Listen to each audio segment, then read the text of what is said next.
మీరంతా celebrities, film ఇండస్ట్రీలో ఉన్నారు కాబట్టి మీకు అలాంటి డ్రెస్సులు అవసరం కాబట్టి మీరు వేసుకుంటారు, మీరు గ్లామర్గా కనిపించాలి కాబట్టి. కానీ ఇలాంటి వాళ్ళందరినీ చూసి సొసైటీలో రోడ్డు మీద వెళ్ళే వాళ్ళు కూడా ఇలా వేసేసుకుంటే విమెన్ విల్ అట్రాక్ట్ కదా మెన్ని, అనవసరంగా లేనిపోని ఇష్యూస్ వస్తాయి కదా అన్న పాయింట్ చాలామంది మాట్లాడుతూ ఉంటారు.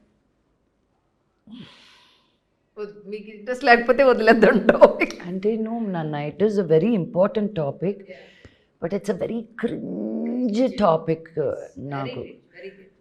And which is really very sensitive. నేను గుడికి ఎలా వెళ్ళాలో అలా వెళ్తాను, ఒక క్లబ్కి ఎలా వెళ్ళాలో అలా వెళ్తాను, రోడ్డు మీద ఎలా వెళ్తాను. ఓకే, బట్ మీరు ఎలా చేశారంటే ఒక మనిషిని, ఇండియాలో ఉన్న వాళ్ళని స్విమ్మింగ్ పూల్కి కూడా ఒక ఫుల్ హ్యాండ్స్ ఫుల్ ప్యాంటు వేసుకునేటట్టు నీ బాడీని నువ్వు ద్వేషించేటట్టు తయారు చేశారు. ఎవరు తయారు చేసింది ఇది? మన హిందుత్వంలో లేదు ఇది.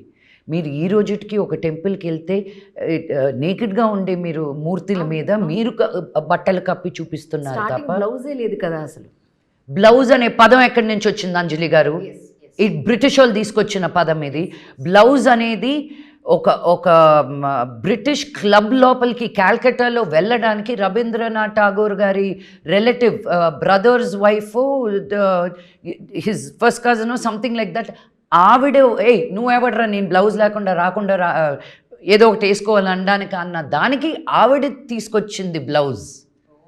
సో మీరు బ్రిటిష్ వాళ్ళని తీసుకొని మీరు వాత పెట్టుకుంటే I'm a Hindu, I'm a born Hindu. I am taught to celebrate I am the 5 elements. So when I look at myself as the fire, water, air, earth, నేను నా శరీరాన్ని మీరు చూస్తున్నట్టు నన్ను నేను చూడట్లేదు. I can be naked and be happy. అందుకని it is not because నేను బట్టలు పేసి తిరిగేస్తానని కాదు, బట్ నేను పుట్టడం అలా కాదు. నన్ను ఎల్పి గ్యాస్ అని, లక్ష్మీ ప్రసన్న నా పేరు, ఎల్పి గ్యాస్ అని వచ్చేది.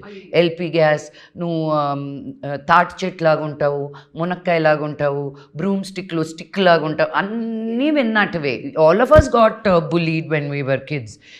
నాకేదో సాయిబాబా వచ్చేసి నాకు enjoy, realize who you are అని కాదు. With every troll, with every pogarta, with every fall, with every high, I learnt what is good and right for me. I'm not saying you do what I do. What I'm saying is you do you. Please don't look at me and do me. Yeah. But you do you. And how dare you tell me what I should wear? And నువ్వు ఎక్కడి నుంచి వచ్చావు? ఒక తల్లికి పుట్టలేదా? ఇంకో అమ్మాయిని పెళ్లి చేసుకోవా? నీకు కూతురు పుట్టదా? కర్మ అనేది చచ్చిపోయిన తర్వాత వెళ్ళడం కాదండి. నీకు ఎక్కడ తగాలో అక్కడే హిసాబ్ ఇక్కడే అయిపోద్ది మీకు. సో నీకు తప్పు ఆలోచన ఉంటే నీకెక్కడ నొప్పి వస్తుందో అక్కడే వస్తుంది. నువ్వు ఒక అమ్మాయిని తప్పుగా చూసావని నీ అమ్మాయిని ఎవరు తప్పుగా చూడరు. నీ బ్యాంక్ అకౌంట్కి ఏదో అవుద్ది, నువ్వు ఏం ప్రేమిస్తావో అక్కడ తగులుతుంది. So what haters are going to be haters. నిజంగా మన గాంధీ గారు అప్పుడే ఏమన్నారు, అర్ధరాత్రి పూట ఆడపిల్ల రోడ్డు మీద నడిచినప్పుడే ఇండియా సేఫ్ అని. ఫస్ట్ అది చేయండి మీరు ముందు, బట్టలు వేసుకునే సంగతి తర్వాత. మీరు రేపులు చేసేది, బట్టలు ఇప్పిన చిన్నపిల్లల్ని రేప్ చేస్తున్నారు, అది ఏం బట్టలు వేసుకుందని రేప్ చేస్తున్నారండి? తనకు ఒక మెచ్యూరిటీ రాకుండా తను ఏం చూసి రేప్ చేస్తున్నారు మీరు? వాళ్ళ బుద్ధి బాలేదు.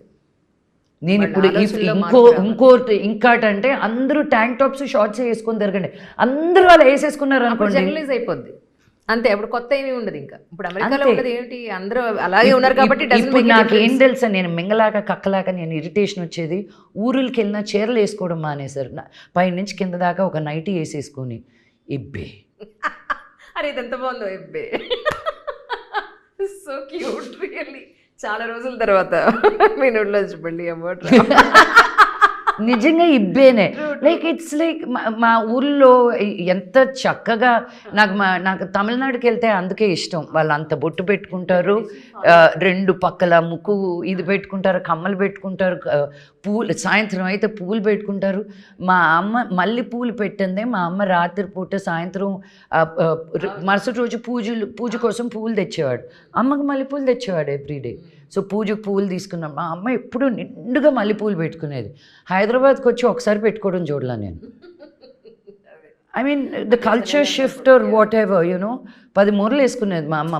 2 మూరలు కూడా కాదు, ఎలా మోసేదో కూడా నాకు ఇప్పుడు కొండకు చుట్టాలంటే నేను ఒప్పేస్తుంది మేము పెళ్ళిళ్ళకి వెళ్ళేటప్పుడు. అలాంటిది she use to celebrate, that was my mom. So I think ఇదంతా వచ్చేది from a man and from patriarchy. ఒక అమ్మాయిని అణిగి మెనిగి ఉంచాలన్న ఉద్దేశంతో. నువ్వు వేసుకొని రాకరా షార్ట్స్, వాళ్ళు ఇట్ట లాక్కుంటూ ఇట్ట గీక్కుంటూ, అసలు వాళ్ళ హైజీన్ గురించి వద్దులే, ఇంకా నన్ను కెలక్క మాకండి. కంపు చిచ్చి ఇయో చూసారా, విజువలైజేషన్ మీకు ఇప్పుడు. అండ్ ఒక ఆడ body, we are so many shapes, we are so different, so many features. మగాల్ని ఇక్కడ ఉన్న 3 మగాలు నిలబెడితే ఒకేలాగా ఉంటారు, మీ గడ్డాలు మీసాలు. అంది అక్కడ మీ ఆన్సర్, అక్కడ మీ క్వశ్చన్కి ఆన్సర్ అక్కడితోటే వచ్చేస్తుంది. కానీ ఇంత చక్కటి ముక్కు ఉంది కదా, ఎప్పుడైనా అనిపించలేదా ముక్కు కుట్టించుకోవాలని మీకు? మా డాడీ ఒప్పుకోరు. నేను ఆ ఊరికే అడుగుతాను, డాడీ ముక్కు కుట్టించుకుంటానని. నేను షాప్ కూడా వెళ్ళి పెట్టుకోవడం కూడా చూసింది. మీరు యాక్చువల్లీ పెళ్ళిళ్ళప్పుడు చూస్తే నేను పెట్టుకుంటాను ముక్కు పొడుగు, నాకు ఇష్టం. కదా యాక్చువల్లీ ఈ మధ్య ఎక్కువ పెడుతున్నారు, ఇది ముక్కరు ఎక్కువ పెడుతున్నారు, సెంటర్ అన్నీ పెడతాను నేను. నాకు పెళ్ళిళ్ళకి వెళ్తే నాకు భలే ఇష్టం. తాప్సీ పెళ్ళి కాదు, తాప్సీ పెళ్ళి అప్పుడే వేసుకుంది. రకుల్ పెళ్ళికి ఒక ఫంక్షన్కి కూడా వేసుకున్నాను నేను. రకుల్ గారి దగ్గర నుంచి విషెస్ తీసుకున్నారా దక్షకి? ఇప్పుడే చెప్పింది, నేను డాన్స్ చేయను, ఇంకోటి ఏదో చేస్తా, ఏదో ఒకటి ఏడు అన్న. ఏదో ఒకటి చెయ్యి, ఫస్ట్ చేయడం ముఖ్యం. At least wishes, all the best wishes చెప్పారా? 100% ఆఫ్ కోర్స్. నేను అడగకుండానే చేస్తారు. నాకు అలా ఒక 5-6 మంది ఆడవాళ్ళ సైన్యం నాకుంది ఇండస్ట్రీలో. నేను అంటే అసలు కాలు కింద పెట్టనివ్వరు, అంత ప్రేమిస్తారు నన్ను. And I'm really really lucky for that. By birthday మీరు గట్టిగా మాట్లాడితే సిల్వర్ స్పూన్ కాదు, గోల్డెన్ స్పూన్ కాదు, డైమండ్ స్పూన్తో పుట్టారని అంటాను నేనైతే. ఇంకా లైఫ్లో నిజంగా ఇంత చూసిన తర్వాత కూడా ద టాప్ నాచ్ మీరు చూసేసారని, డబ్బు పరంగా కానీ, ఏమంటారు పాపులారిటీ పరంగా కానీ. ఇంకా నాకు ఇది కావాలని ఏమైనా అనిపించిందా మీకు? నాకు ఒక మ్యాజిక్ వాండ్ ఇస్తే మన దేశంలో ఉండే గవర్నమెంట్ స్కూల్స్ అన్నిటినీ అలా ఒక వాండ్ తోటి మార్చేయాలని అనిపిస్తుందండి. నాకు చాలా బాధ వేసే విషయం అది. ఒక ఎడ్యుకేషన్ వల్ల మనకున్న ఫ్రీడమ్, నేను ఈరోజు మీ ముందు ఇలా కూర్చుంటున్నానంటే కాస్త కూస్త చదువుకున్నాను కాబట్టి, నాకు ఒక బ్రెయిన్ అనేది డెవలప్ అయింది కాబట్టి, అదే మన పిల్లలందరికీ ఉండాలని నేను కోరుకుంటాను. సో ఇంకేమైనా చేయాలని ఉందా అంటే, అందుకే నా ఒక యాక్టర్గా కన్నా నా సోషల్ సర్వీస్లో ఇంకా యాక్టివ్గా ఉంటాను నేను. Because I know the impact that is creating to the children in these Anganwadi and tribal districts and low income families. ఈ ఆఫీస్ మొత్తం is Teach for Change office that you are at. నేను ఇక్కడ table అన్నీ నేను ఒక 2 రోజులు permission తీసుకొని తీయించాను.